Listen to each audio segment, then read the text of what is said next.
Ya, cuando quieras. Vale. Quería comentaros también que, bueno, en general a mí me interesa colaborar con la Sociedad Española. Yo creo que la Sociedad Española de Física Médica creo que es la única institución que va a defender correctamente nuestros derechos, es un punto de vista personal. Y yo siempre me he intentado involucrar lo que está en mis manos, ¿no? Tampoco, es decir, hombre, uno tiene su trabajo, su familia, pero bueno, siempre me ha gustado colaborar con la sociedad porque a mí me ha dado más de lo que yo le he dado a ella, ¿no?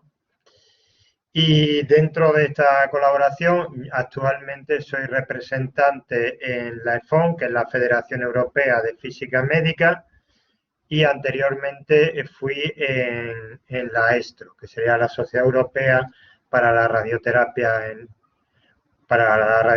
oncología. En la función anterior, dentro de la ESTRO, colaboré en el Core Curriculum Europeo, que se publicará ahora bueno, quiero decir, la versión definitiva saldrá en Madrid. Y bueno, yo tengo un punto de vista de lo que es nuestra formación necesaria, la formación que requiere un físico médico y la responsabilidad que asumimos.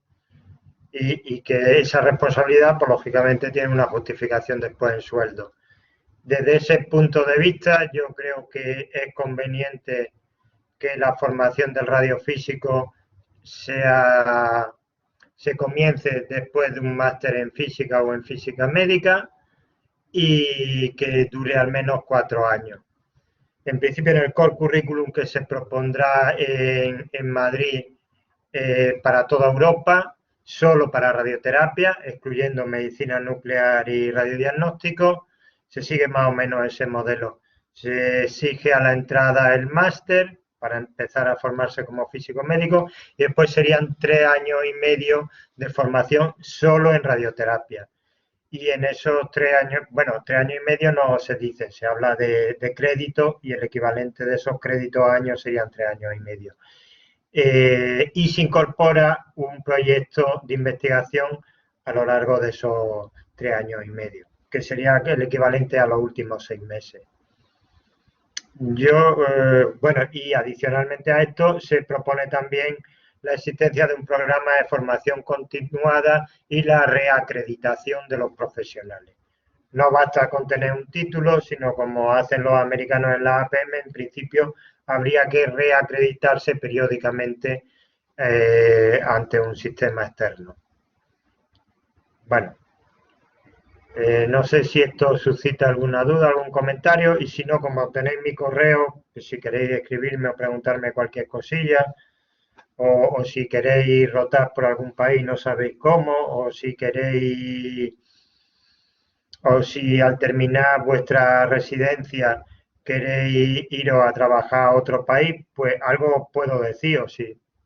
Hombre, no sé, si habláis francés o alemán, pues para iros a Suiza tendríais que pasar un examen y eso, bueno, pues podría poner en contacto con algunos españoles que lo han hecho. Y si queréis iros, pues hay otros países que resultan mucho más difíciles. Si quisierais ir a Italia, pues hasta ahora la experiencia ha sido muy negativa, ¿no? Pero bueno, que por lo menos que podéis usarme como primera persona a quien preguntar si no sabéis a quién y ya os pasaré otros contactos y tendréis suerte o no. Tampoco hay garantía ninguna de que tengáis éxito, ¿no? Bueno, por suerte, vuestra promoción, bueno, depende de cómo se sigan los próximos años. Claro, ahora es muy difícil saber todo, pero esperemos que en estas promociones haya trabajo en España. Realmente la gran diáspora de radiofísicos españoles fue de 2009 a 2015, porque fueron unos años sin inversión ninguna en radioterapia, pero desde 2015, gracias a los zaratrones, volvió a haber inversión en radioterapia y la mayoría de los residentes se están quedando en España. También hay que reconocer que, bueno, es positivo el que cuando no había trabajo en España, pues la gente supo abrirse al mundo y buscarse la vida aquí y allá, ¿no? ¿Se me oye bien o no? Ah, vale, gracias. Sí, muy bien, se te Vale, oye, Antonio, sin problema. pues empezamos ya la clase sin más dilación. Comparto mi pantalla. La 1, compartir. Bueno, si os acordáis de la clase de ayer, teníamos el planificador. En el planificador habíamos introducido una serie de datos que era básicamente la máquina con la que vamos a tratar y los datos del paciente que nos venían en formato DICOM y que normalmente es un CT y un conjunto de estructuras. Hasta aquí todo eso son entradas que necesitamos para calcular la distribución dosimétrica en el interior de nuestro paciente. ¿Vale? Y que se parezca lo máximo posible a la distribución que prescribe el médico. Entonces, el médico nos ha dibujado, por ejemplo, que coger el ratón me cuesta un poquito para que lo veáis, pues tengo que cambiar la 1 con la 2 ahora. Este sería el volumen blanco, por ejemplo. Si yo le pongo 5 campos, veis que la distribución sería muy heterogénea. Pues volviendo al oculto esto. Volviendo a lo del tema de ayer, pues podemos poner unas cuñas y con esto conseguimos una distribución mucho más homogénea. En el caso de que sean cuñas físicas, hay que considerar que la tasa se reduce de forma variable entre 1/3 o algo menos, o hasta incluso 1/10, hasta como máximo 1/3 o 1/2, ¿no? Y entonces, ¿qué ocurriría? Si nosotros hemos dicho que entre la cuña y finalmente no entra, podemos dar al paciente el triple de dosis. Por eso es tan importante que las cuñas estén, cuando hay cuñas físicas sobre todo, estén bien modeladas y que la máquina lo haga correctamente, el movimiento mecánico, y que entre realmente. Son cosas que hay que verificar porque, aunque sean raros que ocurran, sí que puede implicar irradiar el triple de dosis o más a un paciente. O sea, podemos matar a gente con el tema de las cuñas y ha habido accidentes relacionados con las cuñas. ¿Vale?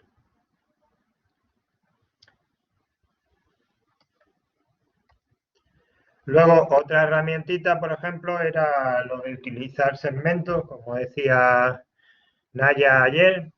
Entonces, bueno, pues nada, si vemos que tenemos esta distribución, están representados solo lo que pasa de 105, están representados el 105%, el 107 y el 110, pues tapamos a partir del 107, por ejemplo, y con eso repartimos las unidades en máquinas y obtendríamos esta distribución mucho más homogénea. El reparto, sí, lo que decía ahí ayer, pues para nosotros lo sensato, es verdad que menos de 10 unidades en máquina por segmento no tiene mucho sentido y depende también de la máquina. En una Siemens es verdad que la linealidad por debajo de 10 unidades en máquina es difícil de conseguir. En una máquina más moderna es bastante más fácil.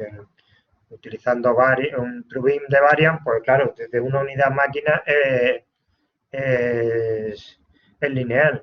Ahora, también es verdad que si tienes varias máquinas, no vas a destinar el TrueBeam para tratamientos convencionales. En principio lo utilizarás para VMAT, para VMAT. Otro de los, ponemos los campos, calculamos una distribución de dosis y normalmente podemos variar, podemos mover el histograma a la derecha o a la izquierda jugando con la normalización. Aquí simplemente lo que voy a hacer es darle más unidades en máquina o menos unidades en máquina. Vale.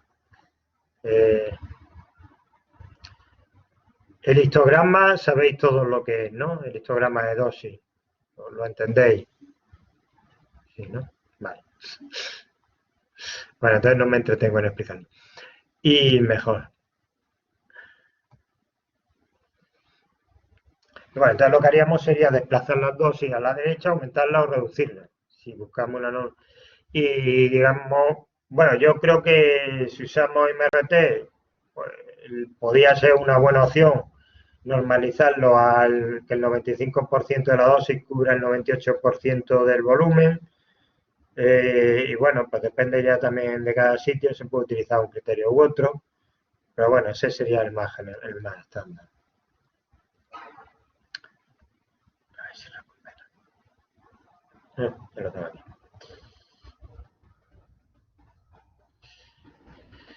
Más cosas. Podemos elegir el algoritmo de cálculo y podemos elegir la rejilla de cálculo. Nosotros habitualmente estamos usando la de 1 milímetro, normalmente para radiocirugía, y el resto de los tratamientos estamos calculando la distribución de dosis. Estamos calculando el resto de distribuciones de dosis a 2,5 milímetros. Pero bueno, también cada quien, según los ordenadores que tenga y la posibilidad que tenga de cálculo, pues puede utilizar una matriz más pequeñita o más grande, ¿no? Y después, pues ya desde finales de los 90, primeros 2000, se empezó a utilizar técnicas de IMRT. Bueno, en realidad aquí me salto el sistema NOMOS, porque ya a día de hoy no tiene ningún sentido. Era un sistema por lonchas que se usaba en Estados Unidos, pero aquí en Europa tuvo muy poquito éxito. Aquí en Europa al principio se apostó por Step and Shoot, que era el gantry permanecía fijo y se daba una serie, se impartían una serie de segmentos. Aquí podéis ver, podía ser, cada campo podía tener 20, 30, 40 segmentos. Se giraba el gantry, se volvía a disparar, se volvía a girar el gantry, se volvía a disparar y así, ¿no? No sé si. Es que la cámara está más alta. Así, ¿no? Sí se ve la mano también. En fin, esta fue la primera idea. Prácticamente a la vez, Varian desarrolló la IMRT dinámica, en la cual el MLC, en vez de hacer esos segmentos estáticos, o sea, mover las láminas, disparar, mover las láminas, disparar, mover las láminas, disparar, iba variando la tasa de dosis y moviendo las láminas, y eso es lo que se llamaba IMRT dinámica, o sliding window. Estos fueron prácticamente los dos métodos que había, pues, desde finales de los 90 hasta el 2008. Y en el 2008 ya Carl Otto desarrolló el método VMAT, el VMAT, ¿no? Que sería la arcoterapia volumétrica, que el gantry va rotando y moviendo las laminillas, ¿no? Esta es mucho más rápida de impartir, consigue unas distribuciones de dosis muchísimo mejores, tienen menos máximo y bueno, claro, también hay que reconocer que en 2008 empieza la crisis en España, 2008, bueno, aunque se reconozca en 2010, en cualquier caso la inversión en radioterapia cae a cero. Y a la vez que se inventa el VMAT, se desarrolla el VMAT, también empieza a comercializarse el Convince-T. Entonces, ¿qué pasó? Pues de 2008 a 2015 o 2016, que empiezan los llamados zaratrones, España fue España fueron dos países que cayeron en el olvido y donde la radioterapia realmente se atrasó pues muchísimo, porque la inversión fuerte se había hecho hasta 2004, bueno, hasta 2007 aún se compró. Bueno, el TrueBeam de Barcelona se compró del ICO, se compró en 2009, pero desde que se compra ese TrueBeam del 2009 hasta el 2016 prácticamente no se compran máquinas en España. Y sí, es verdad que el TrueBeam de Barcelona del ICO fue el segundo TrueBeam de Europa. Entonces, bueno, ellos consiguieron estar ahí cerca de cómo se estaba tratando en el resto de Europa en los años posteriores, pero la mayoría de España quedó absolutamente atrasada, ¿no? Y bueno, volviendo a Carl Otto no solo es un físico médico brillante, sino que también es un gran corredor. En alguna Extro ha ganado el maratón que organizaban y no sé si va a 3:16 minutos el kilómetro o así. Y adicionalmente es una persona muy modesta. O sea, se puede ser buen radiofísico, se puede ser modesto y se puede ser brillante, sí. A mí me lo presentaron en la APM en 2012, entonces yo había leído muchas cosas, pero no precisamente de BIMAP, porque tampoco esperaba que compráramos un acelerador entonces, y sí que recuerdo que se me olvidó su nombre y después él me dijo humildemente, bueno, todo el mundo me llama Carl. Hay grandes radiofísicos en España, pero no todos los grandes radiofísicos españoles puede decirse que son tan modestos como es Carl Otto, ¿no? Por ejemplo. Bueno, un breve inciso. En fin. Y volviendo al tema de la optimización por VMAT, bueno, en esto es muy parecida toda la optimización inversa. O sea, en los años 90 la MRT se llamaba planificación inversa, después pasó a llamarse MRT y a día de hoy se llama VMAT, pero en cualquier caso cambiamos el concepto. Se ponen unos ACE, eso sí, la definición de ACE, bueno, puede hacerse de una librería o de un método experto o como queramos, pero luego una vez que están definidos los ACE, lo que va a jugar normalmente va a ser con los segmentos más que con las entradas, ¿no? La distribución o cómo mueve y cierra las láminas a lo largo de ese recorrido. Y nosotros lo que le definimos, lo que le metemos como input, como entrada al planificador, serían los valores de dosis que queremos en cada volumen. Entonces, pues ponemos un rango, a los PTV le ponemos normalmente, bueno, yo le suelo poner la dosis prescrita directamente del médico, porque normalmente no la consigue, ¿no? Y un máximo relativamente un poco que esté por debajo del 107, porque nunca consigue estrictamente lo que uno le pide, ¿no? Siempre consigue algo menos. Y luego a los órganos de riesgo se le pone dosis limitantes. Por ejemplo, pues en este caso sería que el tronco menos del 5%, no, que en ninguna región del tronco reciba 5 grays, por ejemplo. Bueno, está bastante fácil y lo consigue con facilidad, ¿no? Luego, si nos vamos, por ejemplo, a Variant, pues tiene también cómo queremos que sea la dosis fuera del órgano de riesgo. Entonces, podemos decirle que use el método a priori que tiene, que ya te dice qué valores tiene, y si no, pues podéis utilizar esta curvita y decirle hasta qué distancia queremos que pueda llegar el 100%, hasta cómo queremos que caiga hasta el 60, 40, 30%, lo que le digamos, y el valor esto me parece que es como una exponencial o algo así, el falloff, y le daría ahí el valor que lleva la exponencial, ¿no? Bueno, la mantisa, el exponente, ¿no? El exponente de la...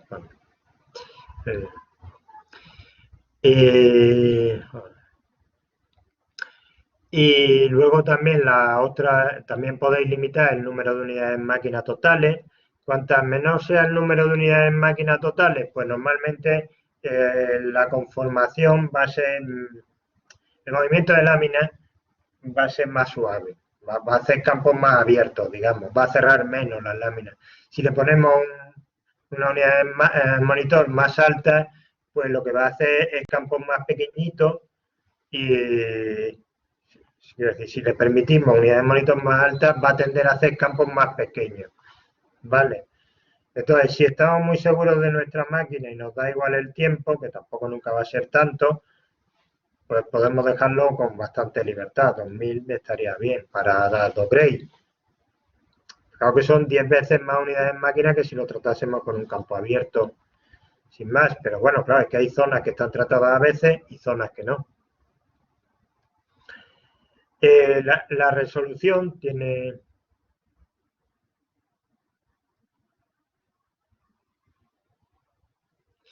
Gracias. Gracias, Nadia. La resolución también la podéis variar. Esta sería la resolución que utiliza en el proceso de optimización y no tiene por qué ser la misma que la de cálculo. Son dos matrices de dosis diferentes. Utiliza una para la optimización y otra para el cálculo de dosis fino que hace después. Jaw tracking lo permiten algunas máquinas, unas sí, otras no, y lo que viene a decir es que las mordazas se cierran al máximo campo definido por las láminas, ¿vale? Entonces se cierran y van moviéndose a la vez que gira el gantry, que se mueven las láminas. Y luego otra opción que tenemos es evitar algunos sectores. Pues yo qué sé. A día de hoy nosotros estamos con la nueva versión que estamos utilizando, lo utilizamos menos porque tiene otras herramientas que luego os cuento. Pero bueno, se pueden evitar sectores, es decir, hay algunos ángulos que no queremos que dispare. O bueno, la gente que está utilizando VMAT para mama, pues sí que suelen hacer un arco y excluyen los ángulos que le van a dar más al pulmón. Y adicionalmente a esto, pues bueno, pues quizás más que ir definiendo a cada paciente los mismos constraints, pues resulta más cómodo el tener ya una librería de constraints definida, hay métodos expertos, y entonces cuando esto también se realimenta, como lo que os decía ayer de los métodos de contorneo basados en Atlas, pues los métodos expertos también se realimentan. Yo meto 20 pacientes en mi librería que considero que he calculado bien y luego él busca un poco de eso, las similitudes, la aplica unos constraints para hacer la optimización y lo añade a esa librería y cada vez voy refinando más mi modelo. ¿Vale?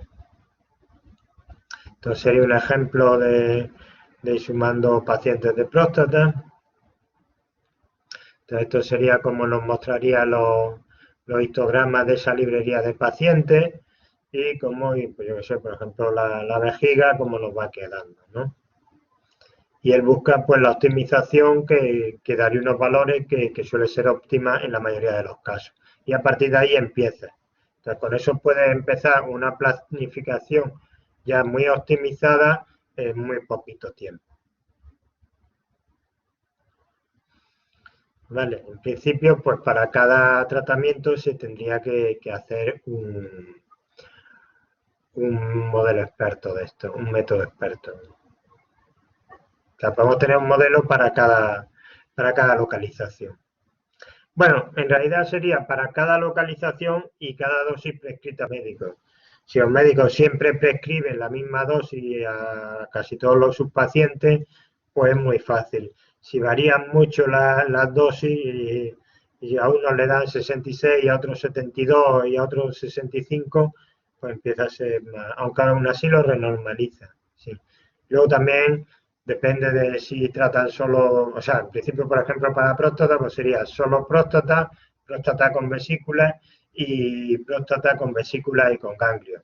Serían 3 tratamientos distintos de próstata, ¿no? Y entonces sí, cuando ya son 3 volúmenes diferentes, con 3 niveles de dosis diferentes, ahí ya sería más el método experto si no coinciden las 3 dosis, ¿no? El histograma dosis-volumen, pues bueno, ya me habéis dicho que más o menos lo entendéis todo. En principio nos lo va a ser una herramienta cómoda. Es verdad que el histograma integral es el que solemos mostrar en vez del diferencial, que sería el más intuitivo para nosotros, pero bueno. Y luego también algunos incorporan, bueno, algunos incorporarlo lo incorporan prácticamente todo. Lo que pasa es que en varias me parece que es un módulo aparte y es más confuso. Research sí que lo incorpora y es bastante bueno también. Y yo el que tengo disponible en mi hospital, el que os he puesto aquí, es el de XIO, que en Galicia es SIO y en España es SIO.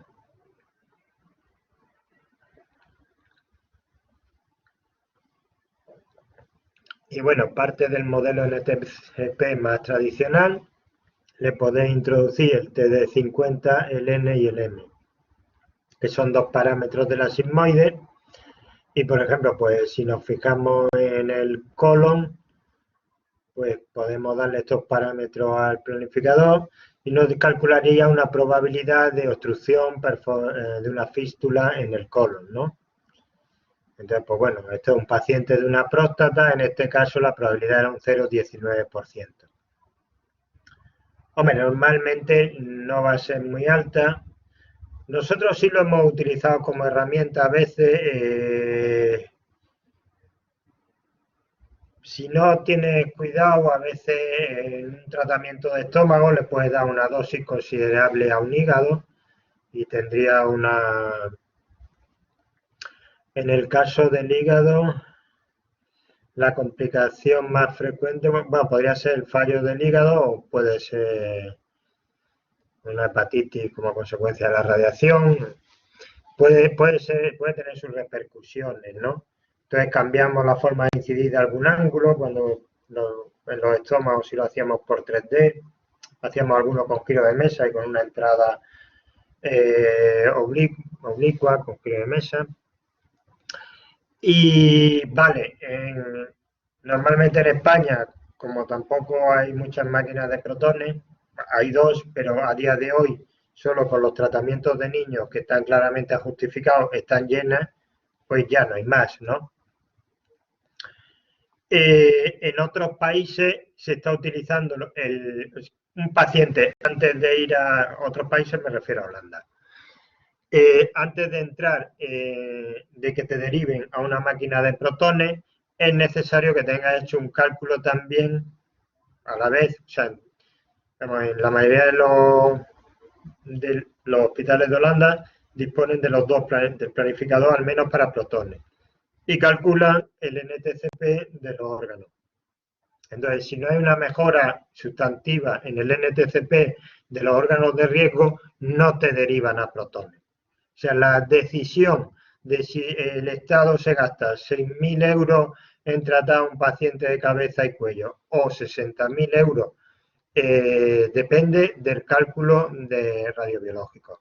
No depende de la decisión clínica del médico, no depende de la decisión del físico. Bueno, algo depende más del físico porque es el que está utilizando el equipo. Quiere decir que ese paciente, el Estado holandés, se gaste 6.000 o 60.000 euros, depende del cálculo de NTCP. ¿Vale? Entonces no es una decisión trivial. No, quiero decir, no es una cosa que esté ahí en el planificador y no sirve para nada. No, tiene su utilidad. Y cada día tendrá más. Luego también, pues sí, con los años sí que uno va percibiendo que a veces lo que se dice, bueno, cuando uno es joven, pues dice, bueno, ¿por qué dicen siempre las mujeres que están discriminadas? Yo cuando era joven siempre decía, bueno, la realidad es que los hombres tenemos que hacer la mili, que soy muy viejo y teníamos que hacer la mili entonces, y las mujeres no, realmente la discriminación la tenemos los hombres. La realidad es que con los años sí que te vas dando cuenta que sutilmente no se sabe cómo la mayoría de la tecnología acaba siempre destinada al uso en hombres y a las mujeres siempre les llega después. Les llegó después la MRT que a los hombres. En principio la MRT al principio la destinamos a próstata y cabeza y cuello, que básicamente eran pacientes masculinos. Y ahora con los protones también empezaron utilizándose con próstata, especialmente cuando probablemente con VMAT no sea el tratamiento que queda más de mejor. Quiero decir, si compara una próstata con VMAT y una próstata con protones, bueno, quedará mejor con protones, pero no es tan llamativo. Con cabeza y cuello sí. Pero si atendemos, por ejemplo, a las mamas, que se pueden tratar en 4 o 5 días con protones y sin llevar ninguna dosis en pulmón y corazón, la verdad es que la mejoría es enorme. Es cierto que gran parte de las complicaciones en corazón se ha demostrado después que están más asociadas a un radiofármaco que a la radioterapia en sí, a la dosis que llevaban por radioterapia. Hay estudios al respecto.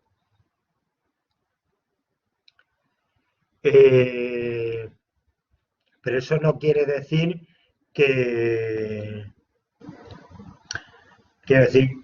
no se puedan reducir las dosis en mama y sobre todo reducirles mucho el tiempo, porque si bajamos la dosis a órganos de riesgo, podemos tratar mucho más rápido este tipo de pacientes.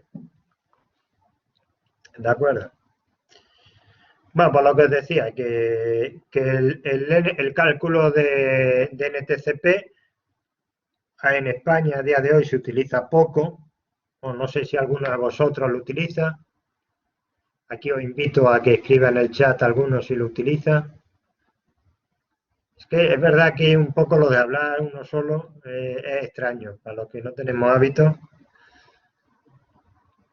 Llamarme antiguo, pero bueno, entiendo que nadie está utilizando el cálculo de NTCP en su hospital.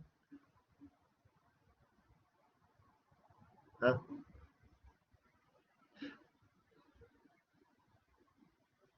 Vale, bueno, pues por lo menos me gusta saber que hay algo de respuesta al otro lado. Bueno, es una herramienta del planificador, la podéis utilizar.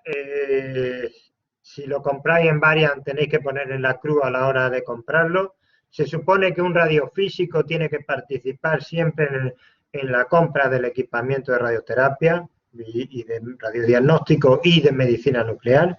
Siempre tiene que haber un radiofísico que participe en la elaboración de las especificaciones de compra y después en la aceptación de ese equipo. Entonces, si alguna vez participáis en las especificaciones de compra de un planificador, las herramientas de evaluación radiobiológica deberéis, desde mi punto de vista, de valorarlas positivamente. A esto se le dan pues 10 puntos, 15 puntos, 20 puntos. Aquí os mostraba cómo era la herramienta de Research.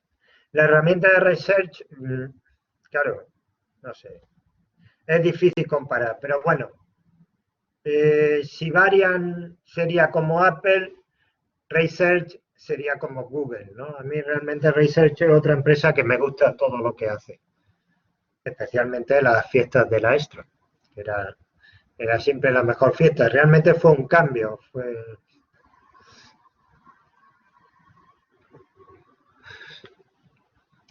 Research es la primera empresa que en vez de hacerle la bola a los médicos, le hace la bola a los físicos.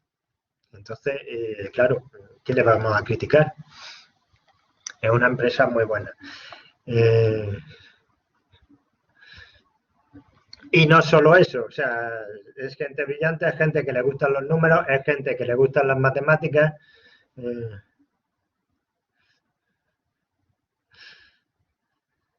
Bueno, aquí me voy a callar lo que me dijo lo de cómo hay que orientar la residencia para las fiestas. Pero bueno, en otro momento os comentaré. Es que aquí se pierde todo lo que es el trato cercano. Pero bueno, volviendo al tema, Research no solo incluye el cálculo de NTCP, sino que incluso permite utilizarlo en radioterapia adaptativa. Es decir, Research te va cogiendo los combines, te permite un recálculo, te permite ver cómo ha sido el tratamiento real y el tratamiento calculado previo. Y no solo eso, también otra de las gran ventajas que tiene, muy bien.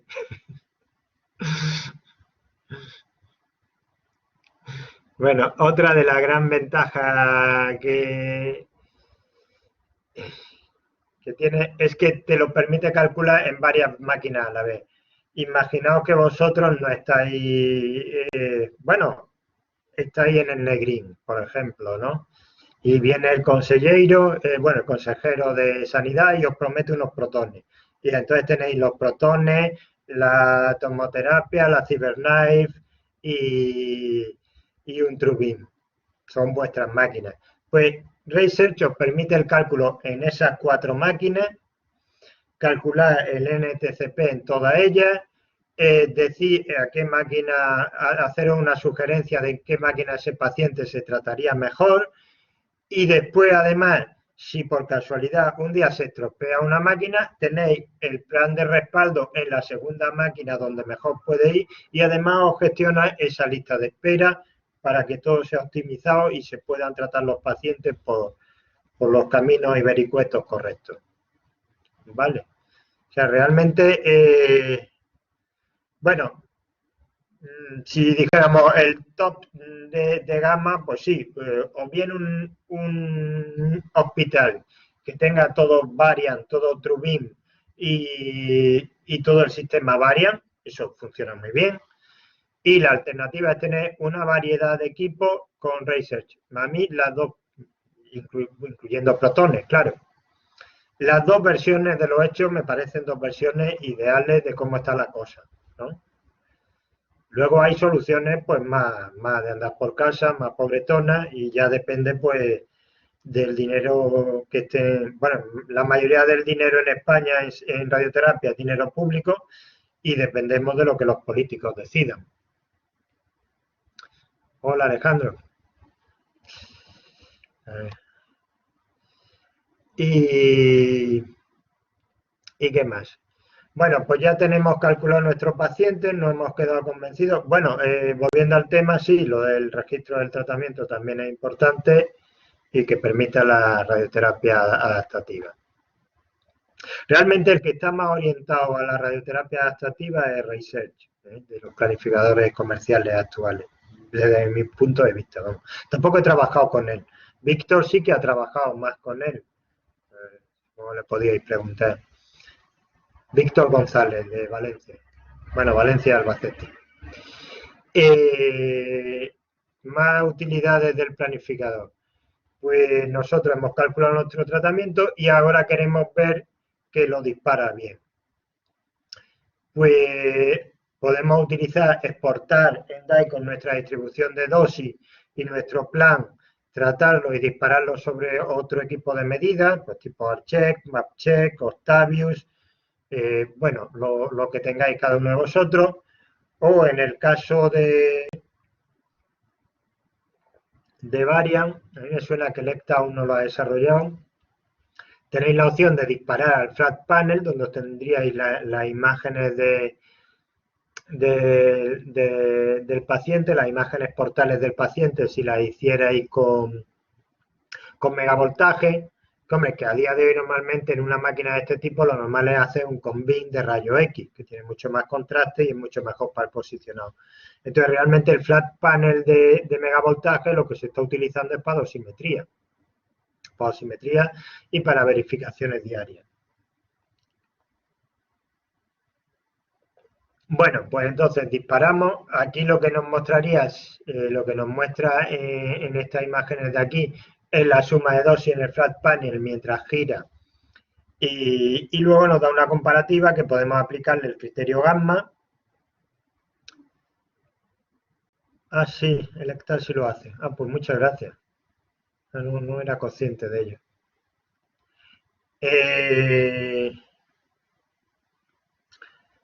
Pues muchas gracias. El criterio gamma entonces más o menos lo tenéis claro, ¿no? El criterio gamma sí lo conocéis, vale, estupendo. Pues entonces aplicáis el criterio gamma y decís si está bien o no. El defecto de utilizar el flat panel, si me apuráis mucho, bueno, pues que se puede ir el gantry unos poquitos grados. Si el lector de gantry está ido, este sistema no lo detectaría y estaríamos tratando al paciente mal, indiscutiblemente, ¿no? O sea,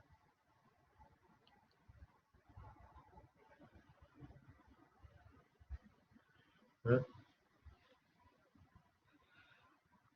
Muchas gracias, Pedro, por la información.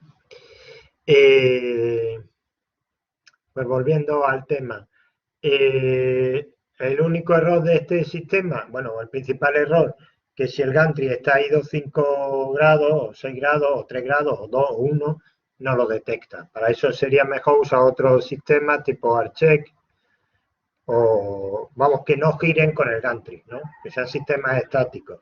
O el Octavius, ¿no? Que utilizaba 2 detectores cruzados, en fin.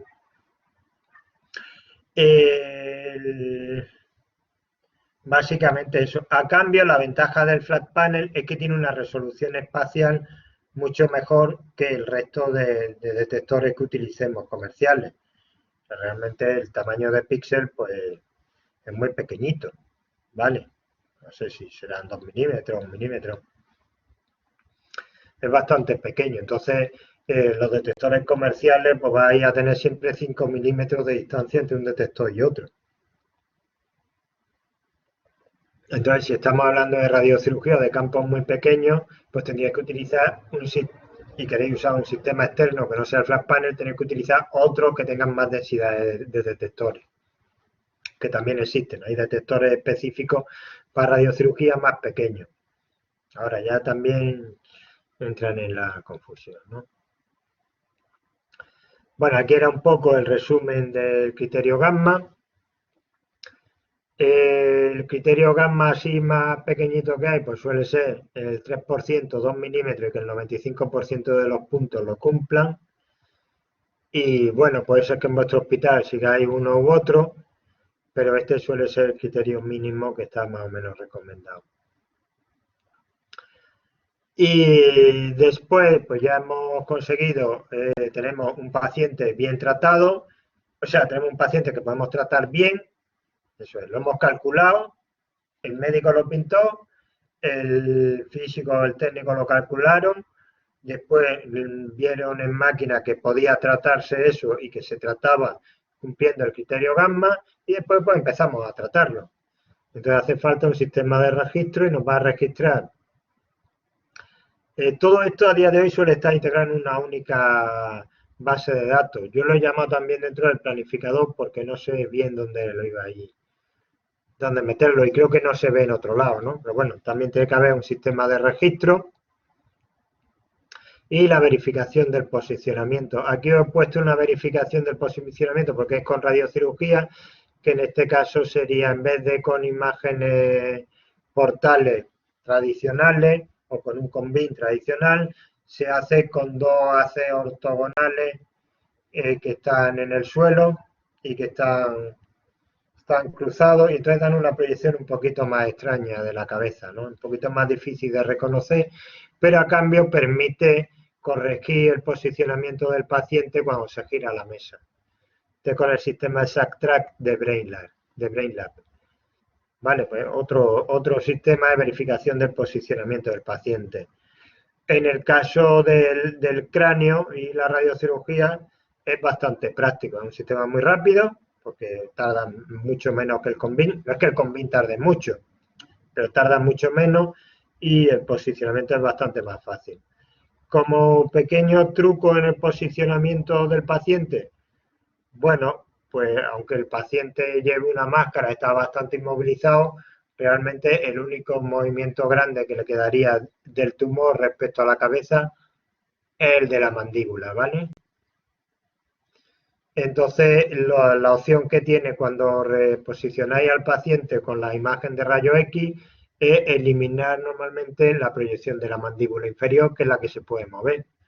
La nariz no se mueve, bueno, quiero decir, los huesos, lo que se ve bien, que son las fosas nasales, se mueve solidariamente al cráneo, el oído se mueve solidario al cráneo, la mandíbula superior se mueve solidaria al cráneo, los dientes de la mandíbula superior se mueven solidarios al cráneo, y lo único que nos quedaría con libertad de movimiento es la mandíbula. Entonces, bueno, si estáis posicionando un paciente de radiocirugía con este sistema, pues sí es conveniente que eliminéis la mandíbula inferior. Y luego ya, bueno, pues hay algunos otros truquillos, pues, pero bueno, ya también los va dando la experiencia. Hay algunos planificadores, tanto MIN de maestro como Research, que permiten el tratamiento adaptativo, y en el combin te son capaces también de volver a dibujarte los contornos, cómo se van moviendo a lo largo del tratamiento. Pero luego ya siempre entra uno en la nebulosa, ¿no? O sea, si la distribución de dosis la movemos o no con el contorno externo. En realidad la distribución de dosis sí que se mueve con el contorno externo, pero no se mueve con el registro flexible.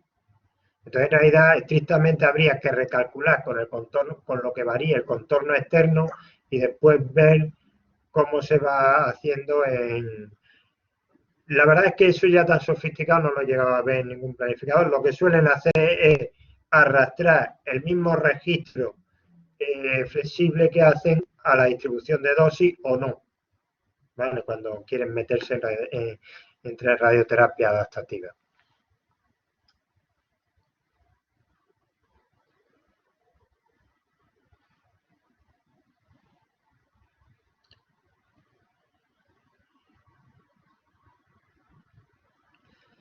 En fin, la dosis no... es muy difícil de calcular cómo varía la dosis con... O sea, no es que sea difícil, sino que como el paciente se está moviendo, la dosis también se mueve y los órganos también se mueven, pero no todo de la misma manera, ¿vale? Entonces, hombre, sí, idealmente sería que calculase el contorno externo y, bueno, lo que tenga variación de densidad y recalculase la dosis con ese contorno. Y adicionalmente a eso, fuera arrastrando los volúmenes, que es un proceso independiente, no tiene que ser igual. Vale. Y ya está. Aquí tenéis otro ejemplo de tratamiento convencional con una imagen portal cada día, no, cada semana, cada 5 días, es una mama. Aquí volvemos a un poco la discriminación femenina, ¿no? Que se le hacen menos convins. Es verdad que es más complicado hacer un convin a veces a una mama porque tienen el plano inclinado y el hueco que queda es más pequeño. A veces hacer el convin en una mama, al menos en nuestro hospital, con el plano inclinado resulta más complejo, ¿no? Y nada, bueno, el ficherillo que exportabais de dosis para verificarlo, lo he puesto aquí, pero bueno, quizás debía de haberlo puesto cuando hablábamos de verificación, porque normalmente la dosis la vamos a utilizar solo para verificarla con un sistema tipo ARCHECK y tal. Pues lo que explicamos, lo que exportamos es un fichero rtdose.dcm o algo así. Normalmente se llama algo así, no hay mucha diferencia. Y la diferencia básica con una imagen CT es que en este caso, en vez de ser corte a corte, la imagen CT, si son 30 cortes, son 30 ficheros DICOM, aunque hay modalidades DICOM más modernas que también es solo un fichero y es también una matriz 3D.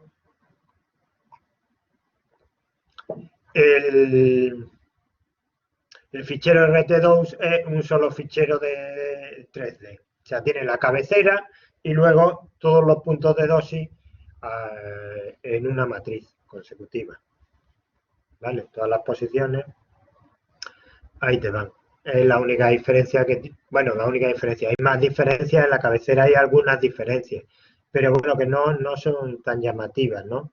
Lo llamativo es que en vez de venir un fichero por cada corte, viene un solo fichero con la matriz 3D. No tiene mayor misterio.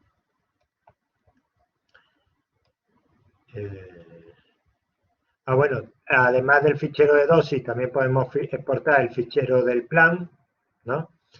Esto tiene utilidad, pues, si por ejemplo utilizamos un planificador, si está en área, por ejemplo, pues el RT plan, bueno, lo puedes exportar para que interprete bien ARCHECK, por ejemplo, el RT2. Pero si estamos utilizando una base de datos que no es estrictamente compatible con nuestro planificador, la compatibilidad, bueno, son compatibles, pero a nivel DICOM, a un nivel bastante más bajo, no están integradas, sino que son simplemente compatibles, uno entiende el DICOM del otro, entonces exportaríamos nuestro RT plan al acelerador o a la base de datos que gestionan nuestros pacientes y se importaría en el sistema de control del acelerador y así se descargaría pues el campo 1, el 2, el 3, el arco 1, el 2 o el 3. Y nos vendría qué máquina es, dónde está cada lámina, dónde está... Bueno, esto también se puede abrir. Y estos serían los tags y se leerían igual. Cuando encontráis un tag, lo siguiente que os dice es qué tamaño tiene, qué tipo de variable es, y lo siguiente ya es el valor de la variable en cuestión, ¿no? Y ya pues quería poneros unas pequeñas conclusiones antes de... Y es que, bueno, un planificador tiene muchas herramientas y a día de hoy tiene más y en un futuro tendrá muchas más, porque esto siempre ha ido a más. Y es importante que cuando venga uno nuevo participe en la formación inicial del equipo y en las correspondientes a cada actualización. No es tontería no aprenderte los últimos truquillos que van incorporando. Y al final, bueno. Sí, hablando de truquillos, había un botón que no expliqué en la optimización de varias, que era para evitar un órgano. Se ve que ha abierto la planificación que no había incluido. Pero bueno, se ve que lo tengo en la otra presentación.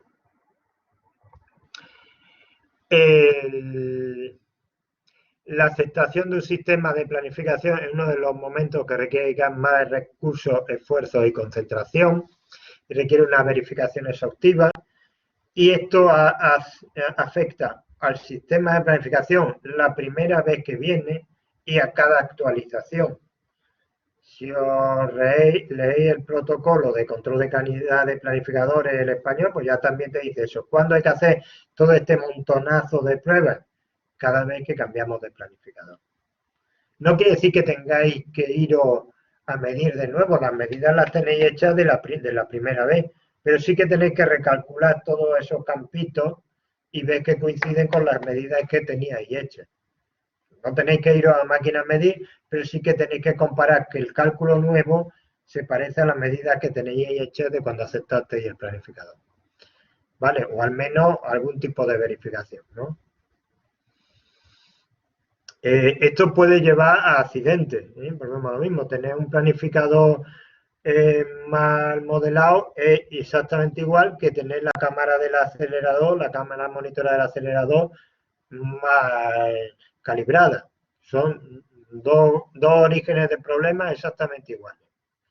¿Vale? De problemas me refiero de accidentes, de matar personas. ¿Vale? Bueno, las herramientas de cálculo biológico pueden proporcionar una información valiosa y yo creo que es interesante. Hombre, también relativo, ¿no? Es verdad que el cálculo radiobiológico se le parecía muy prometedor en los 90, parecía muy prometedor en la primera década del siglo XXI y en la segunda década, pues también nos lo parecerá y en la tercera. Llegará un momento que dejará de ser prometedor y nos permitirá calcular no a quién vamos a tratar y cómo, sino a quién vamos a curar y qué efectos secundarios va a tener.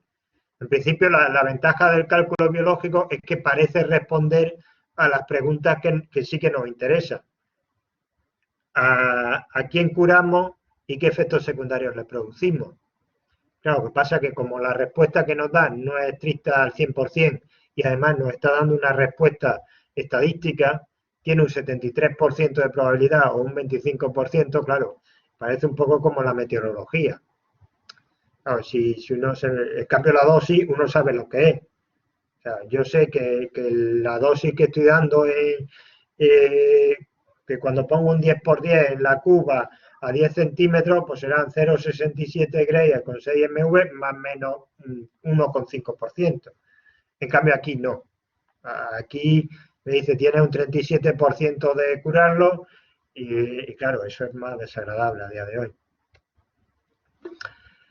¿Y qué más? Y nada, pues lo que os decía, que el sistema de planificación ya no es solo el cálculo de distribución de dosis, como podía ser en los 90 o primera década de este siglo, sino que incluye muchas cosas, incluye aceptar imágenes de todo tipo. Insisto de nuevo en que lo correcto de un sistema, de un servicio de radioterapia es que tenga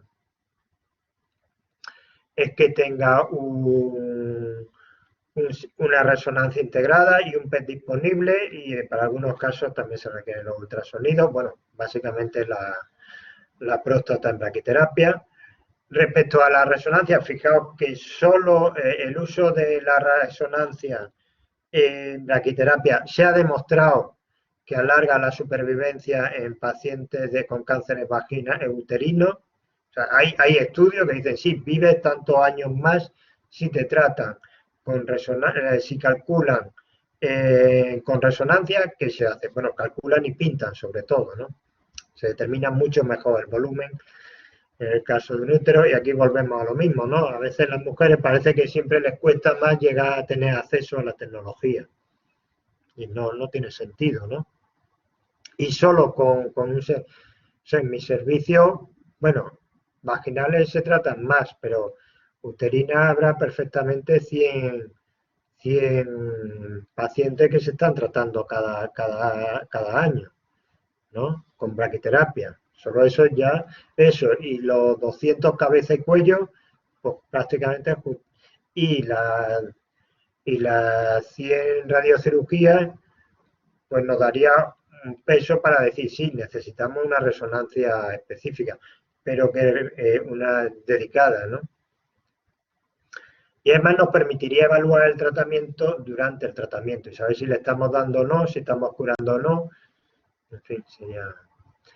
Y bueno, si tenéis alguna pregunta, he dejado menos huecos.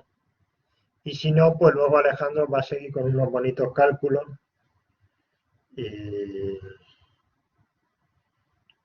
Y ya está. Si tenéis alguna pregunta.